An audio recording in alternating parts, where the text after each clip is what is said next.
오늘은 마가복음 15번째 강의입니다. 나를 누구라 하느냐, 이런 제목으로 말씀드립니다. 여기도 적어 있지만 마가복음 8장에 보면은 아주 예수님께서 기류에서 제자들과 나누는 그 유명한 대화가 있죠. 사람들이 나를 누구라 하느냐, 그리고 또 너희들은 나를 누구라 하느냐, 이런 데서 이제 제목을 취한 겁니다. 그 예수님에 관한 어떤 예수님의 정체성, 예수님이 누구인가, 이 문제가 초기 그리스도교회에서 상당히 그 어려운 난제 중에 하나였어요. 물론 뭐 자연스럽게 여러 사람들이 이렇게 부르는 이름들이 있었지만은 얼마나 예수님에 관한 그 칭호 문제가 정리되지 않고 조금 혼란상까지도 있었냐면은 어느 분이 예수의 이름들이라는 것을 조사한 분이 있는데, 예수님에 관해서 신구약 성경에는 모두 84분의 조사에 하면 83개의 이 칭호들이 있답니다. 그렇게 칭호가 많아요. 그 칭호가 많다는 게 어떨까요? 뭐 좋을 수도 있지만 그만큼 뭔가 정리되지 않고 정리되기 어려운 존재. 그래서 아마 예수님이 살아계실 때도 무슨 이렇다 할 어떤 확실한 칭호에 대한 정리가 없었을 뿐더러 돌아가신 상당한 후에까지도 제자들이 살아있거나, 그리고 제자들이 막 죽은 다음에도 예수의 칭호들에게 정리가 쉽지 않았구나, 이걸 좀 알 수 있어요. 왜 그러겠느냐? 우선 뭐 간단히 우리가 이렇게 생각해 보면은, 인간인 예수가 결국은 하나님의 아들이라고 하고 결국은 하나님으로 되는 그 과정이니까 이게 얼마나 어렵겠어요. 논리적으로나 이론도 많고, 그렇죠? 그래서 그렇게 혼란상이 빚어졌던 것입니다. 그런데 왜 이렇게 마가복음에서는 이렇게 뒤늦게 이렇게 하나님의 아들 그리스도 이런 문제에 대해서 다시 이렇게 집중 거론하느냐? 이건 우리가 생각해 볼 수 있는데, 그것은 이제 예수님의 제자들이나 이런 바울 같은 사람들, 이런 사람들이 돌아가시고 1세대가 이제 세상을 떠난 다음에 다시 이제 이런 복음, 예수의 가르침이나 이런 복음 같은 것을 재정리할 필요가 있었을 때, 이들은 그 재정리 과정에서 거기에서 가장 중요한 게 뭐겠어요? 역시 아직 정리되지 않은 거, 사람들이 좀 의혹을 갖는 거, 예수가 누구냐, 그 정체성을 밝히는 거죠. 그래서 여기에서도 이제 다시 얘기가 되는 거죠. 그래서 이제 마가복음 8장에 나오는 그 이야기가 물론 상당한 어떤 사실성도 띠고 있으면서도 이렇게 다시 복음서들이 예수가 누구인가를 정리하는 작업에서 나왔다는 거, 그걸 좀 우리가 이렇게 대전제로 해서 오늘 강의를 들으면 좋습니다. 사실 마가복음 이전에 우리가 지금 볼 수 있는 자료로는 뭐가 있어요? 바울의 그런 서신들이 있죠. 근데 바울도 이렇게 물론 몇 가지 그 용어들을 집중적으로 사용하고 있지만은, 바울 때도 그렇게 다 정리된 거 아닌 걸 알 수 있는데, 예를 들면 바울은 주 예수 그리스도 이런 말 많이 쓰고 있죠. 그런데 이제 사실 여기 빌립보서 2장 6절 같은 데 보면은, 빌립보서는 50년대 전반, 한 52년에서 55년 사이에 되게 썼다고 보이는데, 이 빌립보서 2장 6절에는 우리가 상당히 좀 잘 알고 있는 구절이 나오죠. 그는, 예수죠. 예수는 근본 하나님과 동체시나 하나님과 같은 몸이라는 거예요. 그 본질이라는 거예요. 그런데 하나님과 동등함을 취하지 아니하고 자신을 낮추어서 인간의 몸을 취하고 이 땅에 오셨다. 그래서 그를 찬양해야 한다. 이런 얘기 있죠. 그러니까 사실은 이제 하나님이다, 이런 얘기를 하고 있는 거예요. 바울이 먼저 했겠는가, 아니면 다른 사람들이 하고 있었는가는 모르지만, 하여간 이 빌립보서 2장 6절에는 그런 말씀도 나옵니다. 그러다가 이제 바울 사도가 이제 그 예수에 대해서 아주 중요한 정리의 하나를 하는 것을 이제 전해주는데, 그건 이제 여기 로마서 1장 3절에요. 셋째 줄. 그의 아들에 관하여 말하면 육신으로는 다윗의 혈통에서 나셨고, 예수님은 육적으로 볼 때는 다윗의 혈통에서 났다. 근데 이제 여기서 지금 우리가 이제 상식적으로 알고 있죠. 다윗의 후손이라는 말이 이스라엘 그 종교사에서는 어때요? 메시아라는 말로 쓰인다는 거 잘 알고 있죠. 그 이제 헬라어로 번역하면 그리스도, 메시아로 쓰인다는 건 잘 알고 있는데, 다윗은 그 다윗의 혈통에서 나셨고 함으로써 그냥 다윗의 자손이라고 해가지고 그 메시아로 이렇게 오해할 수 있는 그런 것을 조금 거리감을 분명히 두고 정리를 해요. 육신적으로는 다윗의 혈통에서 나셨고, 그 육신적으로 몸으로 다윗의 혈통에서 난 사람은 사실 예수만 있는 거 아닌 거죠. 예수의 동생 뭐 야고보나 그렇죠? 유다 같은 사람도 혈통적으로는 이제 다윗의 혈통에서 난 거고요. 다윗의 후손이 또 얼마나 많겠어요? 그 왕실 그 후손들이 실제 상당히 많을 거란 말이죠. 이렇게 육신적으로 혈통적인 것으로 이렇게 딱 정리를 해줘서 그 전통적 그 이스라엘의 다윗의 후손 메시아라는 그 어느 한 인물로 예수를 묘사하지는 않고 있어요, 지금. 그런데 이제 다른 사람들은 또 여전히 그렇게 생각하고 있는 것은 뒤에 나오는 이제 마태복음 같은 데 보면은 다시 그게 살아나고, 그렇죠? 힘을 받죠. 그래서 이제 그야말로 이스라엘의 구원자기도 하고 전 세계의 구세주기도 하고 이제 이런 쪽으로 다 가는 건데, 일단 할 건 다시 보겠습니다. 육신으로는 다윗의 혈통에서 나셨고, 성결의 영으로는 죽은 자들 가운데서 부활하사 하나님의 아들로 선포되셨으니. 어떤 게 더 중요해요? 말할 것 없이 뒷부분이죠. 바울은 지금 성결의 영으로 죽은 자들 가운데 부활하사 하나님의 아들로 선포되셨다. 그분이 곧 우리 주 예수 그리스도시니라 이렇게 말하고 있어요. 바울은 원래 육체적인 것을 중요하게 여기지 않죠. 영적인 것을 중요하게 여겨요. 그래서 이제 전에도 말씀드리지만 고린도전서 15장 같은 데 보면은 바울은 부활한 몸은 신령한 몸이다. 육체의 몸하고는 다르다. 새로 태어난다. 다시 변화된 몸이다. 이렇게 강조하고 있거든요. 그래서 이제 바울 사도 같은 사람은 본인 개인만의 얘기는 아니겠지만 죽은 자들 가운데 부활하심으로써 하나님의 아들로 선포되었다는 거예요. 그럼 그 전에는 어떤가? 그냥 다윗의 혈통에서 난 어떤 한 사람이라는 마치 그런 것처럼 돼 있어요. 물론 전적으로 그런 건 아니지만 이 문장으로 볼 때는 그렇다는 거예요. 그래서 이제 바울 사도나 그 앞 시대 그 사도분들은 상당수가 부활하신 예수님, 그래서 죽음을 이기셨죠. 죽음을 이긴 사람, 이긴 존재가 누구예요? 죽지 않는 존재가, 불멸의 존재가 누굽니까? 신이에요. 하나님이에요. 그러니까 이제 신은 따로 하나님이라고 우리가 통상적으로 하니까 신의 아들이 되는 거죠. 신의 아들이에요. 예수님은 하나님의 아들이 되는 거예요. 죽음을 이겼으니까, 부활했으니까.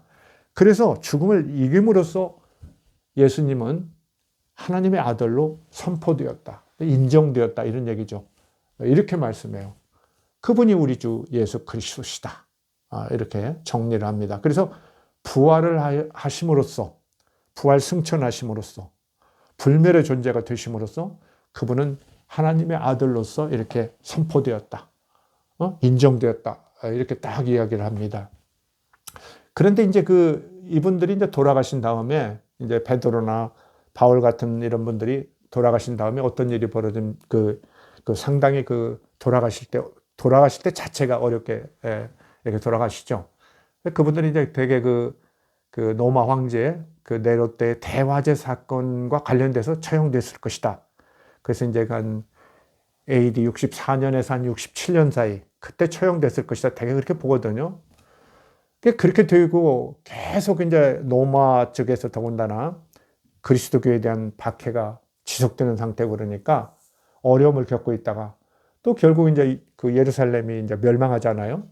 AD 70년에 멸망하니까 그 가운데 있던 로마 교회 공동체 안에 있었던 이 마가복음을 썼다는 그 마가라는 사람을 생각해 보면 그 마가와 그의 동료 신자들은 아주 그냥 신앙이 다운돼 있었던 거죠.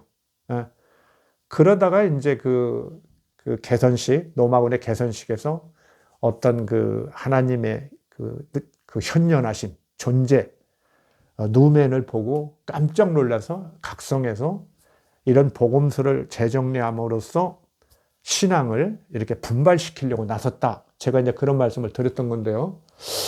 이렇게 되니까 곧 그 사이 우리가 추정해 보면 그런 네로 황제로부터 박해를 받으면서 그 예루살렘 성전이 무너지고 그 개선식이 벌어지고 이런 상황 속에서 그 위축된 그 로마의 그리스도인들이나 다른 지역도 마찬가지죠. 그 영향을 안 받았겠어요. 무슨 게 좋은 일이라고 다 그 정말 많은 스트레스를 받고 있었겠죠.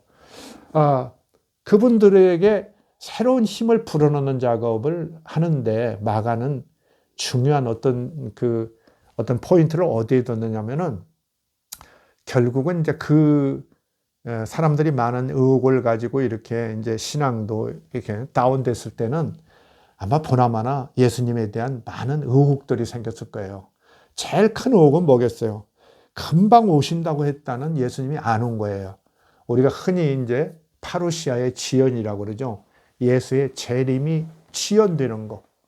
어떻게 누구도 그거 뭐 어떻게 설명할 수 없는 거죠. 그냥 바로 오신다고 예수님도 얘기한 것처럼 전해지는 건데 제자들도 그렇게 막 바울이니 베드로니 다 그런 얘기하고 다녔는데 안 오신단 말이죠. 근데 더군다나 그 사람들이 너무 큰 고난을 당했잖아요. 순환을 당하고 있고 더군다나 예루살렘 성전이 저렇게 불타고 그랬는데도 예수님이 다시 안 오셨다는 거예요. 어떻겠어요? 아주 그 어떤 회의나 이런 건 엄청났을 거라고 봐요. 정말 뭐 예수님이 안 오신 거 아니야? 이거 뭐 사도들이 무슨 정말 거짓말한 거 아니야? 막 이런 일들이 벌어진 거죠. 이렇게 되니까 마가는 자기가 새로 얻은 확신에서 예수님이 부활해서 여기 죽은 자들 가운데 부활해서 하나님의 아들로 인정됐을 뿐만 아니라 그 이전에는 어떤가 이걸 이제 추적하는 거죠.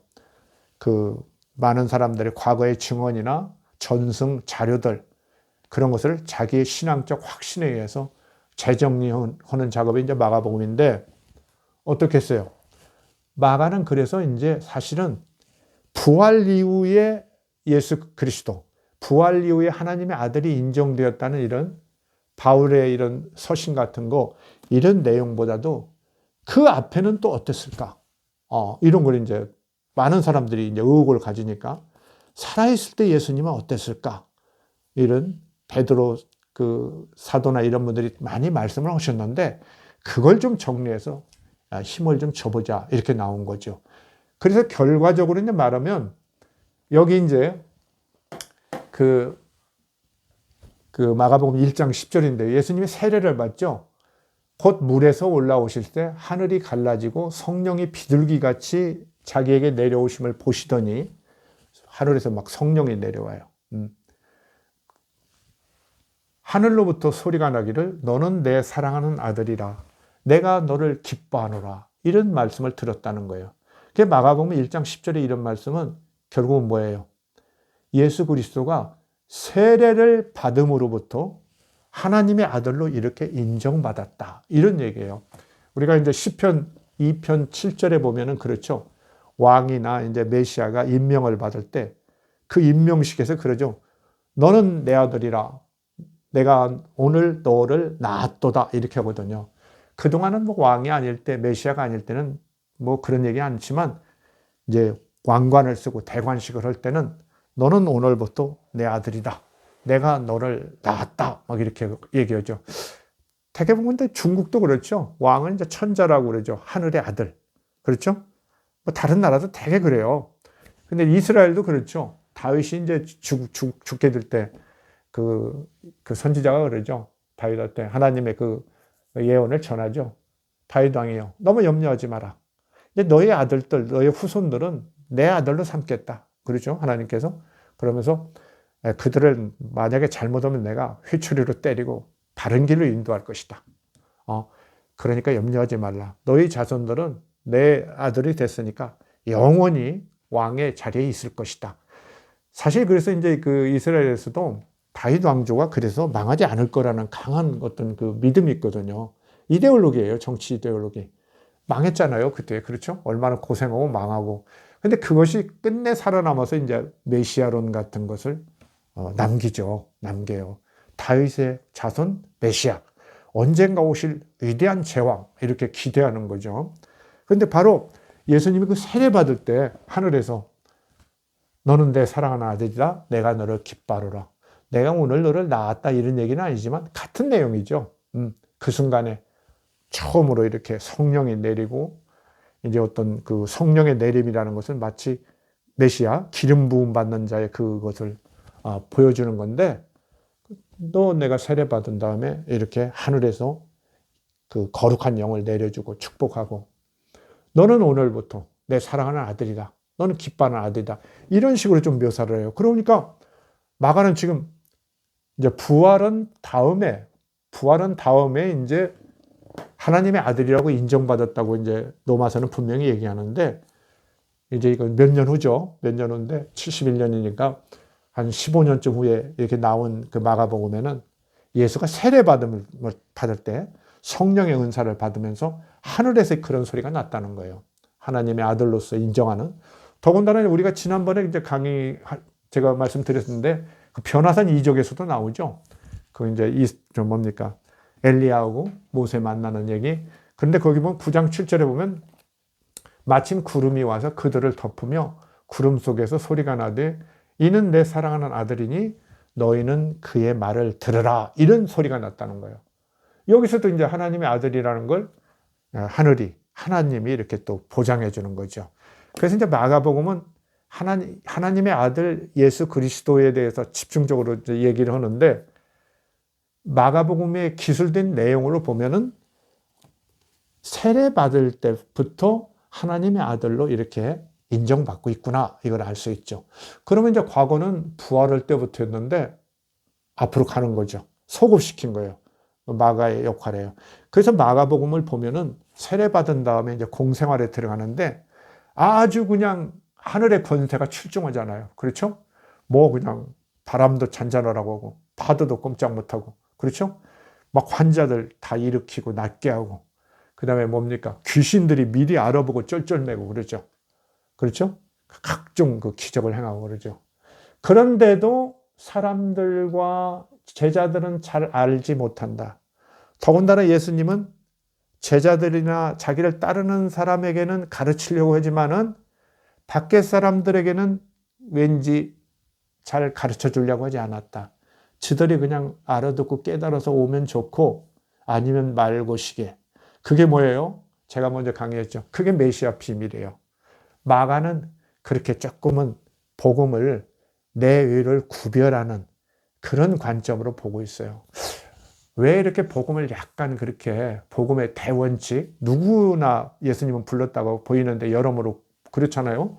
예수님은 뭐 원수도 사랑을 하고 오고, 그렇죠? 다른 복음서에 보면 하나님은 뭐 햇빛을 뭐 악인도 비추고 뭐 그렇죠? 선인도 비추고, 그 다음에 탕자의 비유 뭐 이런 거 보면은 복음을 일부에게 제한했을 가능성은 없는데, 그만큼 이제 마가 신앙 공동체가 당시에 많은 순환을 당했던 것 같아요. 로마에서. 그러니까 이제 밖에 사람을 뭐 믿을 수 없죠. 내부에서도 이렇게 배신자가 막 나오고 그러는 상황이니까 밖에 사람한테는 더군다나 그렇게 너그럽게 배려할 수는 없기 때문에 이런 메시아 비밀적인 사유 방식, 이걸 좀 더 갖게 된 것 같아요. 그리고 더군다나 이제 마가복음을 쓸 때는 제가 이제 처음에 말씀드렸지만 살아있는 증인들이 좀 있었단 말이죠. 아니면 증인의 뭐 자손들이랄지 이런 사람들이 있으니까 함부로 말하면 어떻게 돼요? 그 사람들이 제동을 걸어요. 이상한데요? 제가 그때 봤는데, 이런 사람도 있을 수 있는 거죠. 아니면 저희 할아버지가 그때 있었다는데요? 이렇게 나온단 말이죠. 그러니까 이제 뭐 그 어떤 기적이나 이런 것을 모든 사람이 막 봤다든지 막 공개적인 것이었다든지 이런 얘기를 하기가 좀 두려운 거죠. 그렇죠? 그러니까 대개 보면 어때요? 마가복음에는 베드로, 야고보, 요한만 끌고 다녀요. 그렇죠? 그들만 이렇게 본 것처럼.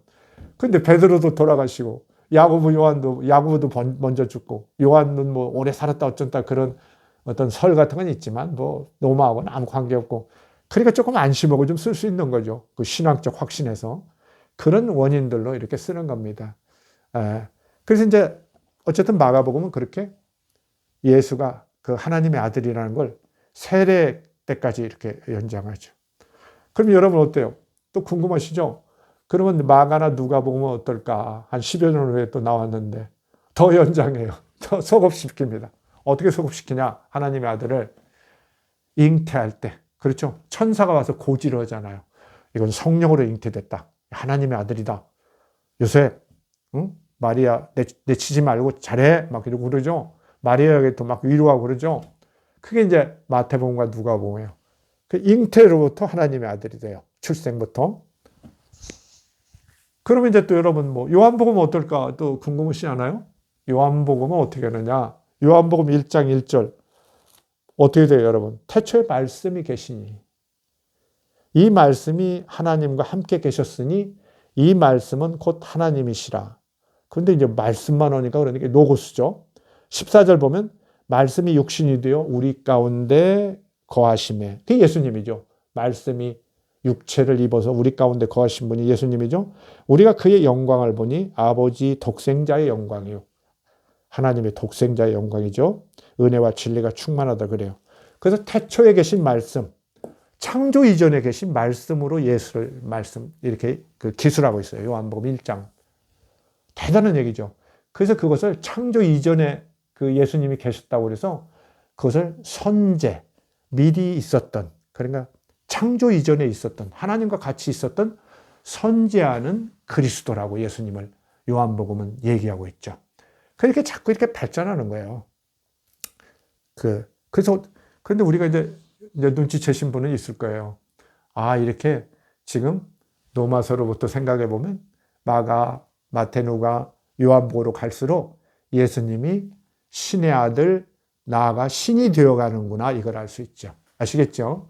이것들이 강력한 이제 그 밑바탕이 돼가지고 결국 이제 삼위일체 그런 논이 나오는 거죠. 물론 몇 세기 걸리지만은 거기서도 계속 다투죠. 뭐 예수는 사람이다, 아니다, 막 이러고 다투다가 결국은 그야말로 사람이자 신인 아주 좀 신통한 그런 존재를 이제 예수님 이해에 이제 적용하게 됐죠. 우리가 좀 아는 거고요. 그런 전체적 그 밑바탕을 깔고 보면 이제 예수가 나를 누구라 하느냐는 마가복음 8장에 나오는 이런 이해들, 이런 것들을 조금 정말 이해할 수 있어요.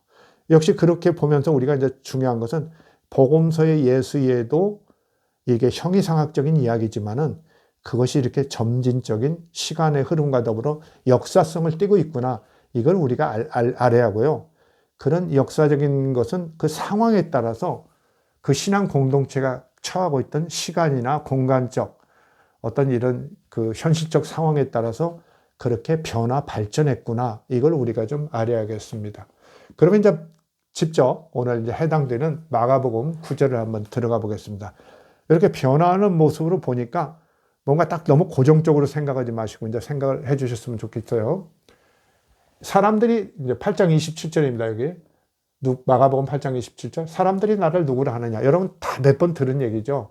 제자들이 여짜오되 세례 요한 혹은 엘리야 더러는 선지자 중에 하나이다. 예수님을 되게 이렇게 좀 선지자로 많이 봤던 것 같아요. 사람들은. 그렇죠?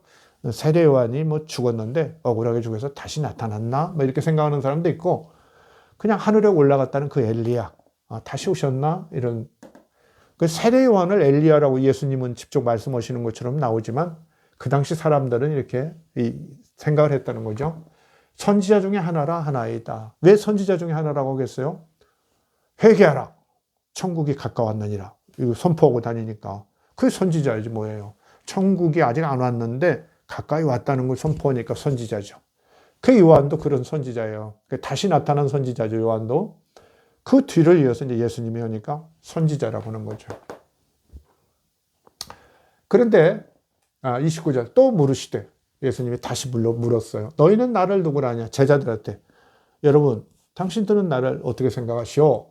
베드로가 대답하여 이르되 베드로 개인의 얘기가 아니에요, 사실은. 너희는 그랬으니까 너희들은 나를 누구라 생각하느냐 이러니까 베드로 개인일 수도 있지만 저는 그렇게 안 봐요. 뒤에 내용까지 보면 이것이 그 제자들의 자기들끼리 이제 수군덕거리고 다 했을 거 아니에요.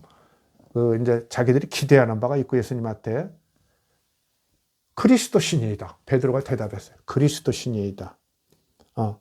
그리스도 메시아라는 말이요. 메시아십니다. 이때 그런데 베드로가 그리스도 메시아라고 했을 때 이것은 이스라엘의 전통적인 어떤 제왕적 정치적 메시아냐, 이스라엘 유대인들이 기대하는 제왕적 메시아냐, 아니면 지금 이미 그리스도교에 들어와 가지고 이제 바울이랄지 이런 사람들은 이스라엘의 메시아 얘기만 하지 않거든요. 그냥 하나님은 하나시고 전 세계에 창조주시니까 그때 그리스도는 쉽게 말하면 이제 보편적, 세계적 그런 그리스도를 좀 지향하고 있거든요. 그래서 다를 텐데 베드로가 그리스도 신이다 이렇게 얘기했어요. 근데 한번 보세요. 예수님 뭐라고 하시냐면 이에 자기 일을 아무에게도 말하지 말라 경고하시고, 근데 지난번 강의에도 말씀드렸지만 원어로 볼 때는 경고하시고가 꾸짖다 이런 말이라고 그랬죠. 베드로가 이런 주님은 메시아십니다 이렇게 하니까 예수님이 그런 얘기 하지 마라. 그 쓸데없는 얘기 하지 마시오. 이렇게 막 꾸짖었다는 거예요. 이런 걸 보면 예수님이 베드로의 이 고백을 우리가 생각하는 것처럼 그렇게 아름답게 여기지 않았을 가능성을 보여주고 있어요. 근데 왜 우리는 베드로의 고백을 굉장히 아름답게 기억하냐면 마태복음이 제일 먼저 나오고 더 풍성한 책이잖아요. 그리고 그리스도인들은 되게 마태복음을 가장 그 전통적으로 이렇게 신뢰를 해요. 내용도 많고 아주 체제도 갖춰 있고. 근데 그 마태복음 16장 16절에 똑같은 내용이 나오는데 뭐라고 그랬어요? 나를 누구라 하느냐? 그러니까 베드로가 주는 그리스도시죠. 살아계신 하나님의 아들이십니다. 아주 멋지게 얘기해요. 주는 그리스도시요. 메시아신데 살아계신 하나님의 아들입니다. 이렇게 딱 말씀을 하죠. 그러니까 예수님이 너무 좋아하죠. 막 칭찬하죠. 베드로야, 너는 반석이다. 베드로라는 말이 반석이라는 뜻이에요. 바위. 페트라, 막 그런 거 있죠. 관광지. 베드로야, 너는 반석이다. 그러면서 너 위에 내가 교회를 세울 것이다. 이것을 알게 한 것은 하나님이시다. 막 이런 거 막 엄청나게 칭찬하죠. 그래서 이제 로마 카톨릭에서는 이제 베드로가 교황의 원조죠. 일대 교황이라고 하는데 그 근거가 이제 중요한 근거가 여기에 있는 거죠. 여기에 있어요. 마태복음 16장 16절. 그런데 이제 제가 볼 때는 그때 마태복음이 나올 때는 이제 교회가 이렇게 유대교로부터 이렇게 분리해서 막 서기 시작할 때거든요. 그러니까 어떤 교회의 정체성, 그 다음에 교회의 어떤 그 성립의 근거, 이런 것들이 절실하게 필요했을 때니까 마태복음은 이런 어떤 내용을 정리해냈던 거예요. 그래서 사실 마태복음보다 10여 년 앞에 있었던 마가복음에서는 상황이 좀 다를 수도 있다는 거.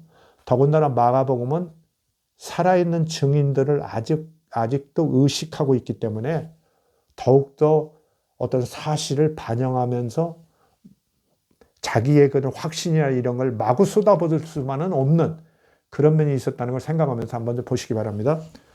예수님이 어쨌든 조금 기분 나쁘게 지금 말씀하세요. 그야말로 좀 부정적으로 하는 거죠. 자기를 아무에게도 말하지 말라 경고하시고. 다음 보세요.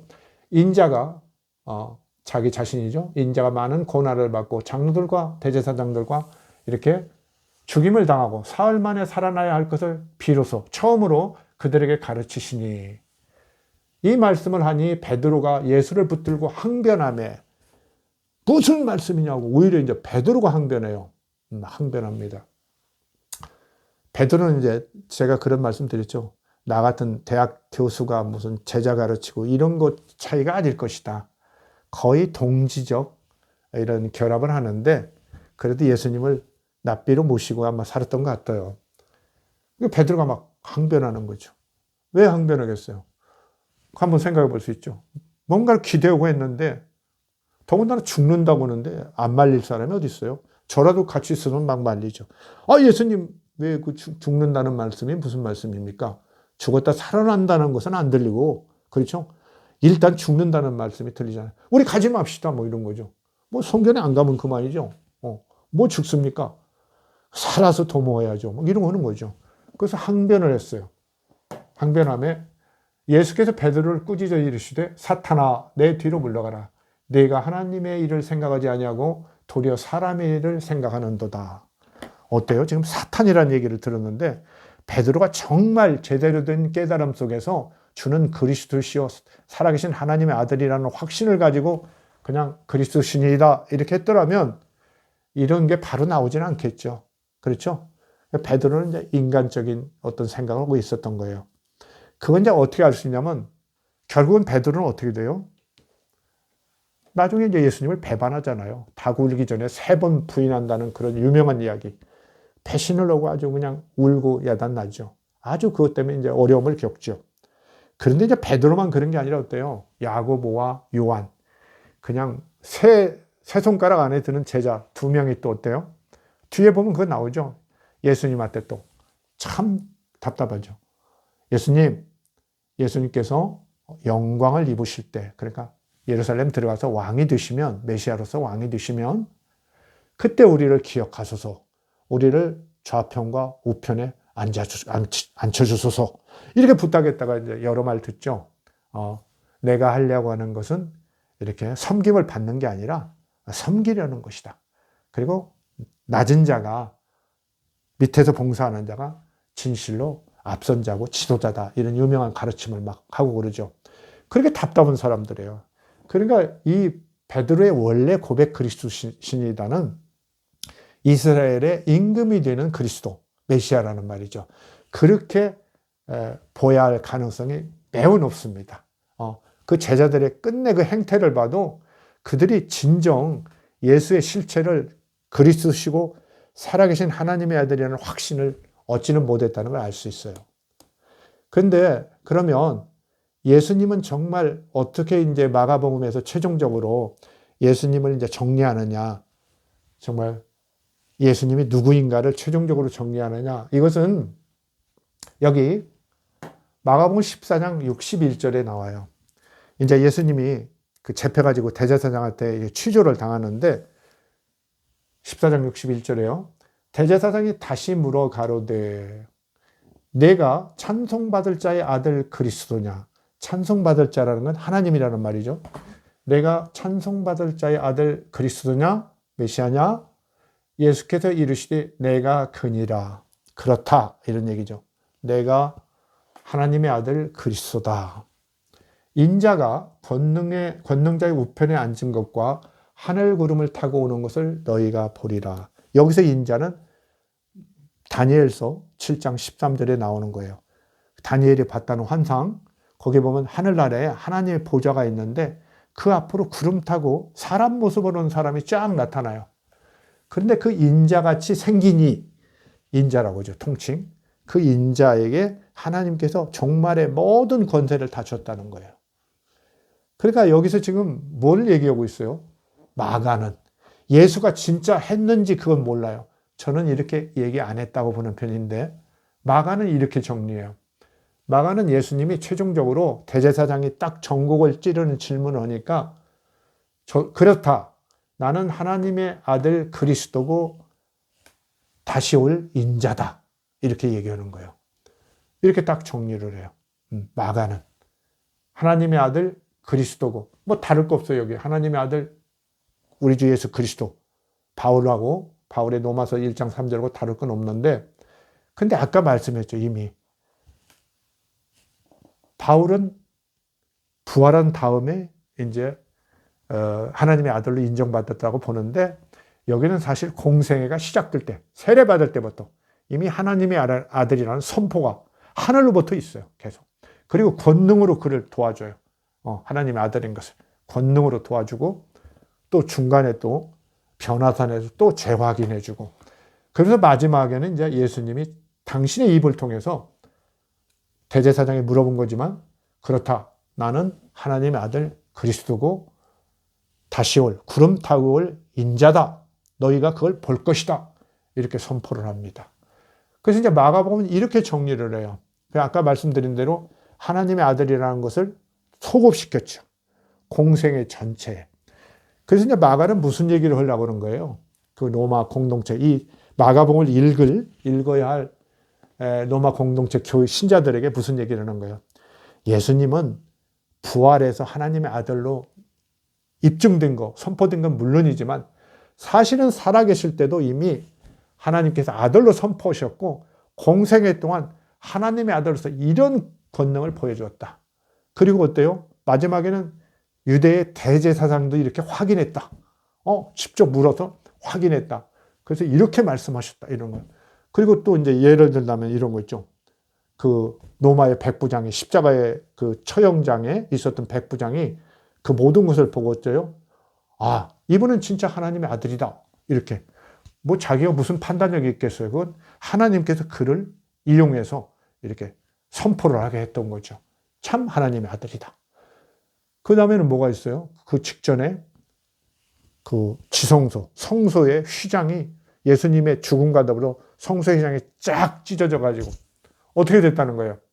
하나님께서 당신의 아들의 그 참 가슴 아픈 어처구니 없는 죄 없는 아들의 죽음에 대해서 이렇게 그 유대 예루살렘 체제, 성전 체제에 강력한 불만을 표시했다는 거죠.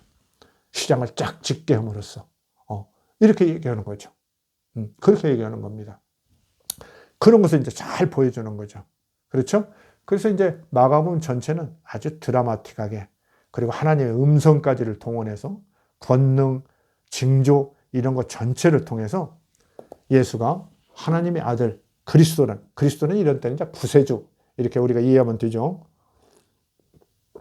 하나님의 아들 그리스도고 그러면서 또 장차 오실 인자다 이걸 확인하죠.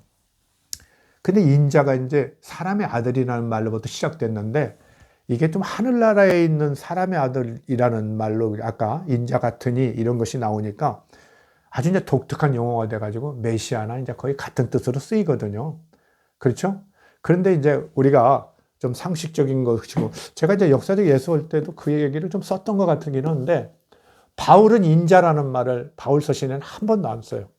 인자라는 말을. 그런데 이제 이렇게 마가복음에 와서 막 인자라는 말을 적극 쓰고 마태, 누가가 막 따라하죠. 근데 요한복음 가서는 조금 인자라는 말을 좀 덜 써요. 이런 거 보면은 이 바울 때는 인자 얘기까지는 그렇게 적극적으로 안 나온 걸 알 수 있어요. 그런데 이제 조금 전에 말씀드렸지만 마가복음부터는 이렇게 다시 오실 인자, 구름 타고 오실 인자 어때요? 구약 성경에 구름 타고 마지막을 장식할 위대한 그 지배자, 지도자, 하나님의 천사장인지 아들인지 이렇게 우리가 잠깐 헷갈릴 수도 있겠지만 아마 아들이라고 보이는 그렇죠? 그렇잖아요. 모든 권세를 주면 우리가 상식적으로 누구예요? 아들에게 주는 거죠. 그렇죠? 그러니까 하나님의 아들, 그 인자, 그분이 예수님이구나. 이걸 이제 마가는 예수의 정체성으로 이렇게 확실히 만들어 갔던 거예요. 근데 어떻습니까? 제가 이렇게 얘기하니까 그렇구나. 신앙적으로 막 받아들이는 분도 있고 그럴 텐데 역사학자는 어째요? 이게 정말 사실이냐? 이렇게 얘기하면 저는 이제 무춤거리죠. 이게 뭐 사실이다. 이걸 보장할 수는 없는 거죠. 진짜 그러냐? 그걸 어떻게 알아요? 아주 그 하늘의 일이고 형이상학적인 일인데, 그야말로 그것도 역사학제 때 사실이라고 하냐면 그건 아니다. 이렇게 대답할 수밖에 없는데요. 근데 이제 우리가 중요한 것은 이것이 그냥 일상적 사실이냐 여부를 논하는 문제는 아니라는 거예요. 이건 이제 어떤 신앙 안에서, 그렇죠? 종교적인 그런 형이상학적인 차원에서 그리스도교가 발전해가는 예수의 그런 정체성에 대한 어떤 그 인식이나 해석이 발전해가는 그 모습의 한 과정으로서 우리가 나를 누구라 하느냐 이걸 주목해야 한다는 거예요.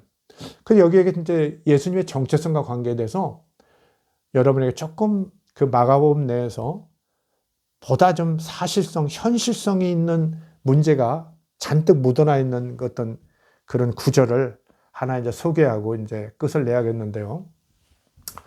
이건 이제 여기 마가복음 7장 11절에 보면은 아주 조금 독특한 구절이 나와요. 앞뒤 연결이 조금 안 돼요, 잘. 그래서 이게 왜 여기 껴있나 싶은데 그만큼 이제 마가는 이 구절의 어떤 증언이나 증인이 확실하거나 전승이 널리 알려졌기 때문에 이걸 함부로 이렇게 취급하지 않고 그걸 그냥 자기가 충분히 이해했는지 여부를 제가 판단하기 좀 어렵지만 그걸 살려는 구절이 있어요. 그렇죠? 아주 역사학자가 볼 때는 조금 반가운 그런 거죠. 예수님은 진짜 그 당시에 예수님은 어떻게 생각했는가 이런 어떤 자기의 정체성 내가 누군가 사람들이 뭔가를 자기한테 뭐라고 요구할 때 당신이 누구냐 어쩌고 할 때 어떤 생각을 했을까 그것을 미루어 볼 수 있는 귀한 자료예요. 한번 그걸 좀 제가 생각한 바를 좀 말씀드릴게요. 7장 11절. 앞뒤가 연결이 아주 안 돼요. 여러분이 읽어봐 주시기 바랍니다. 바리새인들이 예수를 신란하며 그를 시험하여 하늘로부터 오는 표적을 구하거늘. 바리새인들이 예수를 아주 비난하고 안입게 보면서 당신 하늘로부터 왔다는데 표적을 한번 보여주시오 이렇게 하는 거예요. 표적이 뭐예요? 표적은 기적인데 어떤 그 징표가 되는 기적이에요. 내가 그러니까 우리가 암행어사의 징표는 뭐겠어요? 예를 들면 그리고 마패 같은 거죠. 그런 것처럼 그 이스라엘 구약에 보면은 그 예언자들, 대선지자들은 기적을 행하는데 어때요? 흔히 이렇게 내가 하나님의 아들이라는 걸 입증하기 위해서 그때그때 바로 막 실시해요. 그 필요성이 따로 그냥 절실해서 하는 게 아니라 뭐 예수님처럼 막 사람들이 너무 배고파서 굶어 죽게 됐으니까 뭐 기적을 행했다 뭐 이런 얘기가 아니고 예를 들면 모세는 어때요? 그 이집트에 바로한테 갔을 때 10가지 표적을 행하죠. 그죠? 그래서 막 느닷없이 정말 아무 뭐 현실적 필요도 없이 그 이집트의 나일강을 막 핏빛으로 물들게 한다든지 그렇죠? 막 개구리를 불러가지고 막 사람들을 못 살게 한다든지 막 이가 막 나와서 막 이런다. 그죠? 메뚜기가 다 막 곡식을 먹는다든지 나중에는 어떻게 해요? 짐승 막 죽이고 최후에는 이집트의 모든 장자를 다 죽이는 아주 무서운 표적을 행합니다. 그걸 이제 손들고 그 히브리인들, 이스라엘인들을 이제 내보내주죠. 바로가. 그게 이제 그 구약 성경에 나오고 우리가 잘 아는 엘리야도 그러죠. 그 바알의 선지자들하고 싸울 때 그러죠. 한번 해보자. 그 막 기도하니까 하늘에서 막 불이 내려와가지고 막 물 같은 걸 다 태워버리고 이런 게 표적이에요.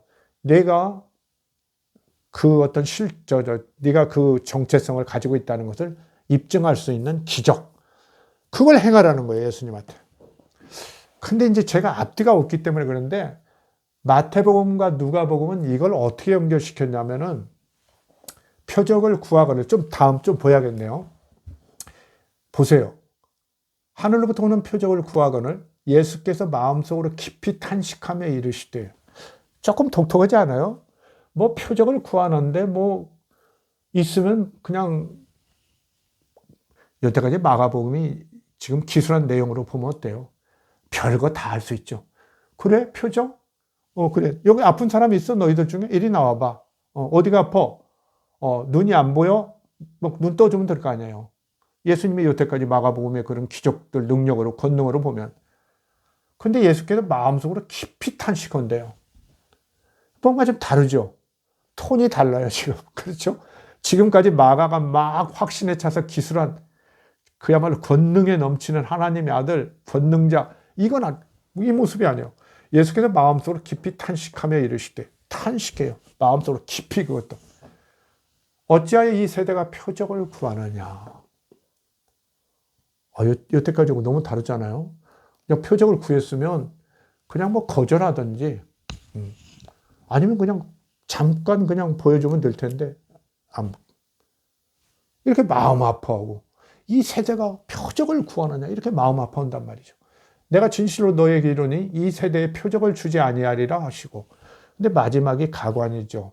여태까지 심각하더니 너에게 이 세대에 표적을 주지 아니하리라. 이 악한 세대에게는 표적을 주지 아니하리라. 이건 뭐예요? 이게 메시아 비밀이에요. 마가복음이 상투적으로 쓰는 메시아 비밀. 이건 마가가 개입한 거예요. 마가가. 바리새인들이 하늘로부터 오는 표적을 보여달라고 그랬는데 예수님은 마음 아파하고 이 세대가 무슨 지금 표적을 구하느냐 이렇게 했다는 전승이 있는 거예요.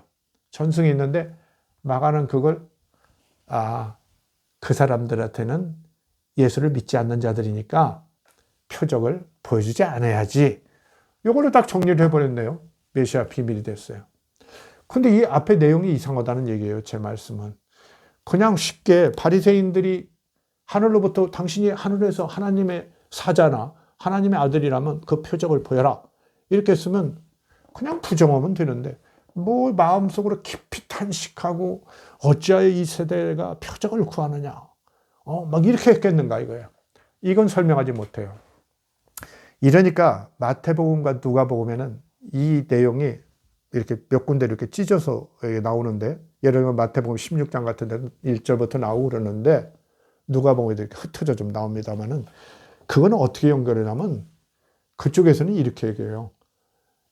바리새인들이 이렇게 하늘로부터는 표적을 보여달라고 그러니까 거기서는 내가 요나의 표적밖에는 보여줄 것이 없다. 그렇게 요나가 물고기 뱃속에 들어가서 그 사흘밤, 그렇죠? 그 뱃속에서 죽었다고 생각했다가 이제 살아나잖아요.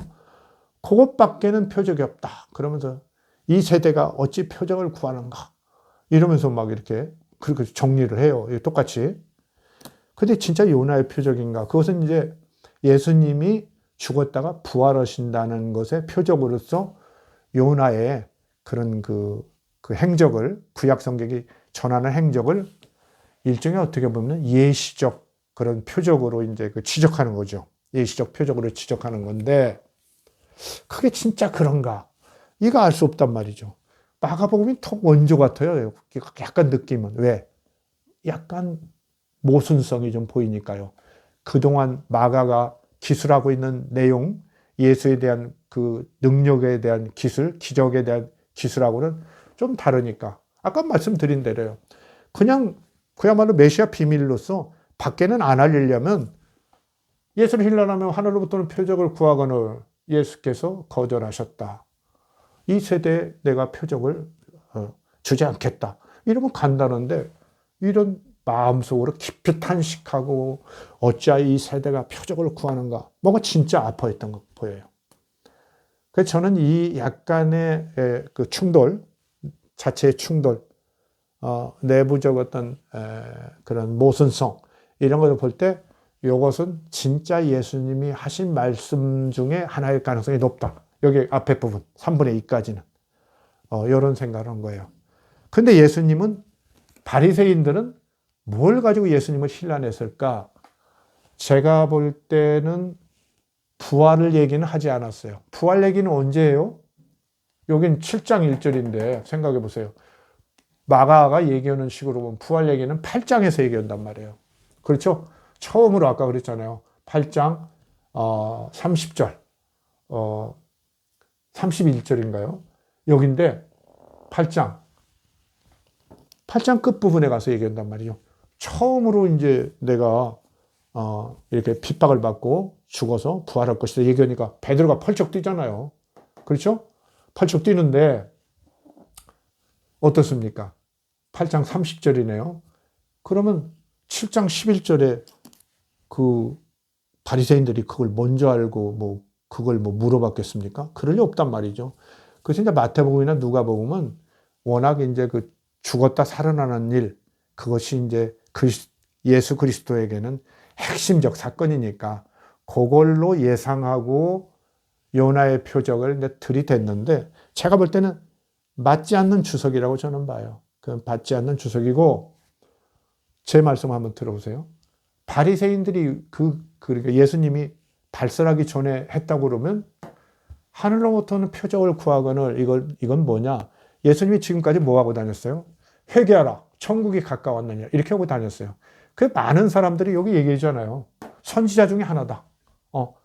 요한이 수백 년 만에 오는 선지자고, 다시 온 선지자고, 그를 이어서 예수가 또 선지자로 나선 거예요. 회개하라, 천국이 가까웠느냐. 그러니까 바리새인들은 그러겠죠. 아니, 요한이 앞에서 그 얘기를 하고 다녔는데 당신 왜 뒤따르느냐? 당신 진짜 하나님이 보낸 선지자 맞아? 이렇게 하는 거죠. 그러면 당신이 하늘에서 보냈다는, 여기 그렇게 나오잖아요. 하늘로부터 오는 표적을 보여줘라, 이렇게 하는 거예요. 뭔가 능력을 보여주든지 증거를 대라, 이런 거죠. 근데 나중 뒤에 가면 어때요? 예루살렘 성전에 들어갔을 때도 그 대제사장이나 장로들이 그러죠. 예수님한테 당신이 이렇게 와서 행동을 하는데 그 권세를 누가 줬느냐? 근거를 물어보죠. 그러니까 예수님이 이제 그 요한의 세례는 어디서 왔느냐? 대답해라. 그러면 내가 대답할게. 막 이렇게 되받아치죠. 바로 그런 일이 벌어진 거죠. 바리새인들이 당신이 회개하라 천국 하나님의 나라가 가까이 왔다 이렇게 요한처럼 선포하고 다니고 선지자로서 이렇게 행세를 하는데 당신이 하늘로부터 하나님의 그 사자로 왔다는 표적을 좀 보여줘라 이렇게 얘기하는 거죠. 근데 예수님의 대답이 참 재밌어요. 이제 구약의 선지자 같으면 뭐 진짜 표적을 보이든지 막 이런 걸 텐데 예수님은 그런 존재가 아니에요. 잘 보세요. 예수는 마음속으로 깊이 탄식하며 어찌하여 이 세대가 표적을 구하느냐. 이 세대가 어찌하여 표적을 구하느냐는 말은 쉽게 얘기하면 뭐예요? 지금 표적을 구할 때인가 이 바리새인들아 이런 말이죠. 바리새인들 그들 유대인의 최고 지식인이라고 지성인이라고 자부하고 사람들 가르치고 그러는데 나한테도 지금 가르치려고 그러는데 그대들 지금 시대가 어느 때인데 표적을 원하느냐 이런 거예요. 그러면 옛날 뭐 기도원처럼 오른쪽에 뭐 이슬을 내리십시오. 내리니까 그럼 또 바깥에서 내리십시오. 이런 걸 원하느냐 아니면 엘리야처럼 하늘에서 불을 내리라는 걸 원하느냐 모세처럼 막 10가지 그냥 재앙을 표적을 원하느냐 말도 아니라는 거예요. 그런데 이제 예수님은 사실 그것보다는 어디에 포인트가 있냐면 마태복음 16장 1절에서 4절에도 보면 그게 조금 보이는데요. 예수님이 그런 말씀을 잘해요. 너희가 날씨를 보면은 저녁 날씨를 보면 다음 날의 날씨를 예측할 수 있다. 그런 말씀 하시죠. 그 다음 마태복음 16장 1절에서 4절까지 여러분 보시면 거기도 그런 얘기 나오죠. 무화과 나무가 가지가 연하여지고 잎이 나오기 시작하면 여름철이 가까워진 것이다. 그러니까 세상에 어떤 돌아가는 형편이나 이런 것을 보면 어떤 징조가 있는 것이다 이런 거예요. 그 우리가 세상 이렇게 악하게 돌아가고 많은 사람들이 굶어 죽고 그렇죠? 그냥 뭡니까? 로마의 그냥 폭압 정치는 더 강화되고 있고 그렇다고 그 예루살렘 성전의 지도자들이 무슨 너그러운 정치를 하는 것도 아니고 착취는 여전히 계속되고 그 다음에 이제 헤롯의 일파들의 그런 착취도 계속되고 그래서 이스라엘 민중들 너무 죽어가는 거예요. 막 파산하고 그렇죠? 소농민들이 이제 파산하고 경제를 운영할 수 없는 거예요. 그 사회 경제적 파산 그 다음에 어떤 뚜렷한 신앙적 어떤 그 비전 같은 것도 없고 막 바리새파 뭐 싸우죠. 사두개파, 에세네파 자기들만 구원받으려고 하고 일반 민중들 죽어가는 백성들 아무도 관여하지 않는단 말이죠. 그래서 이렇게 뭔가 세상 끝날이 왔다는 걸 너희들은 모르느냐 이런 거예요. 이런 말세의 징조가 너희들은 느껴지지 않고 보이지 않느냐. 이 사태가 현실이 심각하지 않느냐 이런 거예요. 내가 지금 뭔가 이 세상이 정말 말세지말을 맞이해서 뭔가 이대로 두면 되지 않아서 하나님의 나라를 선포하고 정말 하나님 나라를 만들자고 그냥 외치고 다니는데 너희들은 나한테 하늘에서 옛날 얘기하면서 저 하늘에서 하나님께서 너한테 주신 표적을 대라고 지금 하고 있다. 그러면서 지식인이라고 한다. 이러는 거예요. 어때요? 확실히 예수는 다른 종류의 인간이에요. 그러니까 아주 이성적인 현실을 판단하는 자기가 회개하라 천국이 가까이 왔다고 선포하는 선지자, 예언자의 행태를 취하면서도 단순히 하나님이 시키는 말만 이렇게 스피커처럼 전하는 존재가 아니에요. 자기의 영혼과 지성과 이성, 판단력, 인격적으로 지금 사태를 판단하는 거예요. 그러니까 현실에 대해서 책임지고 이렇게 관찰하고 관여하고 참여하는 거예요. 그런 인격적 주체로서 역사적 주체로서의 예수 정말 지성인으로서의 모습을 보이는 거죠. 보이는 건데 이러면서 자칭 지성인들 이제 유대인들이 지금 과거에 하던 그런 것을 얘기하면서 한가하게 표적이나 보여달라고 이렇게 할 때 예수님이 가슴 아픈 거예요. 깊이 탄식하는 거예요. 그래서 탄식했다고 보는 거예요. 지금 어찌하여 이 세대가 표적을 구하느냐? 지금 표적 구할 때냐? 지금 다 이 세상이 지금 망하기 직전이고 이렇게 두면은 정말 하나님의 마지막 그런 심판이 오게 생겼는데 정말 우리가 손에 손잡고 이 나라, 이 새로운 하나님 나라를 얼른 건설해 나가야 하는데 무슨 이렇게 한가운 소리를 하느냐 이거예요. 저는 이것이야말로 예수의 진짜 육성일 가능성이 높다는 그렇게 발견이 돼요. 근데 이제 마가는 여기다 그걸 다 이해하지 못하니까 그 우리 편 아니니까 예수 믿고 추종하지 않는 사람이니까 이 표적을 주지 아니라 이렇게 했다고 이제 정리를 해버린 거예요. 근데 이것이 이제 마태나 누가에 가서는 아까 얘기한 대로 그 죽음과 부활, 그 예수님의 죽음과 부활로 얘기돼가지고 요나의 표적밖에는 얘기할 것이 없다. 거기는 요나의 표적 하나로 얘기해요. 이렇게 이제 변형을 시킵니다. 어쨌든 여기도 예수님의 정체성하고 관계돼요. 진짜 정체성, 그죠? 선지자, 예언자적 정체성. 거기에 대해서 요구를 했죠. 지금 바리새인들이 네가 진짜 하나님의 사자, 예언자라면 징표를 대라. 그러니까 예수님이 이런 거죠. 지금도 징표를 대라니. 지금 징표가 문제인가? 이 세상이 이렇게 정말 악의 세력에서 이렇게 무너져가고 곧 멸망하고 모든 백성들이 저렇게 질고를 당하고 그러는데 그냥 잘났다는 지성인들 저러고 있구나 이러면서 통탄했다는 거예요. 이 통탄하는 예수 뭐 그리스도가 아니어도 좋죠. 멋지지 않습니까? 그냥 상투적이고 신앙에 젖어서 형이상하게 젖어서 뭐 하나님의 권능 진짜 있었나 없었나 모르는 그것만을 막 여전히 얘기하는 예수보다 뭔가 마가가 좀 이해를 제대로 못한 것 같은 대충 소화를 했기 때문에 오히려 실상이 남아있는 그렇죠?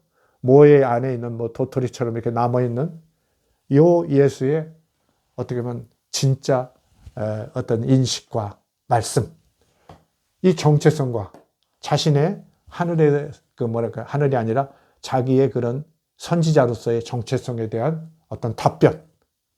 그러니까 그런 거예요. 선지자 예언자라는 것이 과거처럼 요 세례 요한 때처럼 꼭 하나님께서 가서 내 대신 정말 마이크가 돼서 말하라. 이것만을 하는 게 아니라 예수는 지금 이 세상의 상황을 판단하고 현황을 판단하고 이성적으로 판단하고 영혼을 가진 주체로서 판단하면서 문제를 인식하고 그걸 해결하려고 나선 거예요.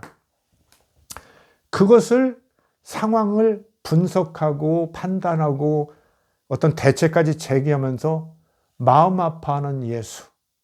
이게 새로운 스타일의 예언자죠. 선각자죠. 그렇죠? 새로운 스타일의 선각자라니까요. 예수는 그야말로 현실 변혁 운동가예요. 과거에 없는 그런 진짜 예수의 정체성. 정말 나를 누구라 하느냐에 대한 진짜 대답은 7장 11절에서 나오는 요 대답일 가능성이 매우 크다는 요걸 지적하면서 물론 이게 오늘 핵심 포인트는 아니죠. 이제 신앙적인 흐름에서 아까 얘기한 바울 서신에서 보이는 하나님의 아들 부활로 인정받았다. 마가복음은 세례로부터 인정받았다. 마태누가는 잉태로부터 성령 잉태로부터 요한은 창조 이전에 선지하는 하나님으로까지 나아갔다는 이런 그 형이상학적 그런 교리체계이기도 하죠. 그것의 발전 상황을 우리가 오늘 나를 누구라는 것을 거기다 놓고 보야겠지만 실제 역사적인 대답은 7장 11절로 가서 그 현실을 아파하는 지성인들까지도 그렇게 답답하게 과거 어떤 표적이나 구하고 그 관습적인 표적이나 구하고 이럴 때 이 현실을 아파하는 예수 정말 이해하지 못해요. 마가도 이해하지 못했다니까요. 마태 누가 다 이해하지 못해요. 요한도 그거 이해 못합니다. 역사하는 사람이 이해하는 거죠. 예, 보이는 거죠. 마음속으로 깊이 탄식하며 이르시되 어찌하여 이 세대가 표적을 구하느냐. 여러분이 신앙적으로 이것을 해석을 어떻게 할 수 있을지 모르지만 제가 지금 바라본 그런 어떤 현실성 있는 역사 발전 단계에서 지성사의 발전 단계에 있는 예수의 모습, 그 위치에서의 이런 해석은 나오기 어려울 거예요. 만약 그런 것이 있다면 저한테 좀 알려주시기 바랍니다. 오늘 아주 소중한 나를 누구라 하느냐는 이런 예수의 그 마가복음에 나오는 말씀, 뭔가 정체성이 살아있을 때 정체성이 정리가 안 돼 있었던 거예요. 그 예수가 내가 누구다, 나는 이렇게 위대한 어떤 누구니까 나를 섬겨라, 이런 얘기 안 했던 거예요. 그러니까 죽고 나서도 그게 정리가 안 돼서 이렇게 말이 많고 혼란하게 됐던 거고, 그걸 이제 마가가 다시 정리하는 과정에서 마가복음 8장에 그 유명한 나를 누구라 하느냐, 이런 구절이 이제 다시 나왔다는 거. 그러면서 제자들과 당시 유대인들 뭐 이런 사람들과 예수는 차이가 있었고, 마가는 이제 하나님의 아들 예수 그리스도 인자에 포인트를 두고 부활한 이후에 하나님의 아들이라는 것을 이렇게 더 공생애 동안으로 연장을 했었다는 거. 그럼으로써 예수가 하나님의 아들이라는 확신을 자기 신앙 공동체 사람들에게 더욱 분명하게 하려고 했다는 거. 이것이 이제 마가복음의 저술의 중요한 목적이기도 했다는 거. 이것을 말씀드리면서 강의를 마치겠습니다. 감사합니다.